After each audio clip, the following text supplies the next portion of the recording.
السلام علیکم ورحمۃ اللہ وبرکاتہ۔ سامعین کرام، آج آپ کے سامنے شوال کے 6 روزوں کے بابت گفتگو کرنی ہے۔ ان 6 روزوں کے بارے میں لوگوں میں خیال ہے کہ ان کو رمضان کے فوراً بعد ہی رکھنا ضروری ہے، تب ہی فضیلت حاصل ہوگی۔ ایسا کوئی ضروری نہیں ہے۔ ان روزوں کے رکھنے کے 2 طریقے ہیں۔ نمبر 1، یہی جو مشہور ہے کہ رمضان کے بعد عید گزر جانے کے فوراً بعد دوسرے شوال سے ہی 7 شوال تک لگاتار ان 6 روزوں کو رکھا جائے۔ طریقہ امام شافعی علیہ رحمہ، حضرت عبداللہ ابن مبارک علیہ رحمہ اور بعض احناف کے نزدیک افضل اور بہتر ہے۔ دوسرا طریقہ یہ ہے کہ ان 6 روزوں کو ایک ساتھ نہ رکھا جائے، بلکہ شوال کے مہینے میں عید کو نکال کر پورے مہینے میں الگ الگ کر کے رکھا جائے۔ یہ طریقہ امام ابو یوسف علیہ رحمہ اور مالکیہ کے نزدیک زیادہ بہتر اور افضل ہے۔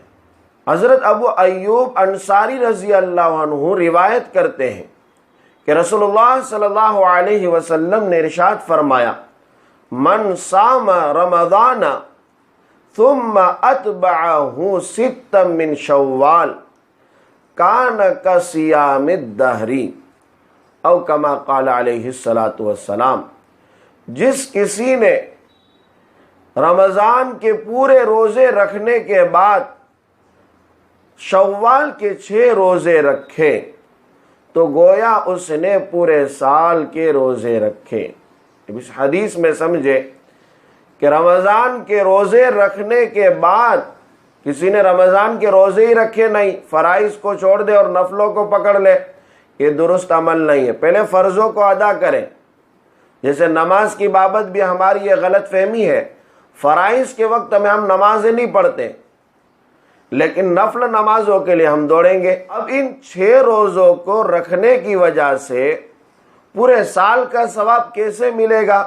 تو حضرت ثوبان رضی اللہ عنہ نے روایت کیا ہے کہ رسول اللہ صلی اللہ علیہ وسلم نے اس کی وجہ بیان فرمائی کہ اللہ تبارک و تعالی ایک نیکی کے بدلے 10 نیکیوں کا ثواب عنایت فرماتا ہے۔ آدمی ایک نیکی کرے، اللہ کے ہاں 10 گنا اس کو ثواب ملے گا۔ اب رمضان کے 30 روزے، ایک مہینے کے مکمل روزے، گویا کہ 10 مہینے کے روزے رکھنے کے برابر اس کو ثواب ملا۔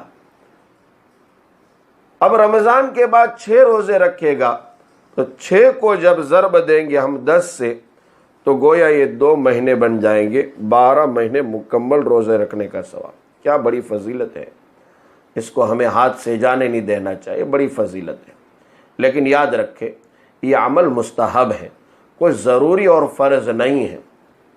جو رکھیں گے ان کو خوب ثواب ملے گا، اور جو نہیں رکھیں گے ان پر کوئی لعن طعن نہیں ہوگی، ان کو کوئی گناہ نہیں ہوگا۔ اور یہ عمل صحابہ کے دور سے ہی چلا آ رہا ہے۔ حضرت اسامہ رضی اللہ عنہ کے بارے میں نقل کیا گیا ہے کہ جب سے آپ نے شوال کے روزوں کی فضیلت سنی، آپ نے اپنی زندگی میں کبھی بھی شوال کے روزے چھوڑے نہیں ہیں۔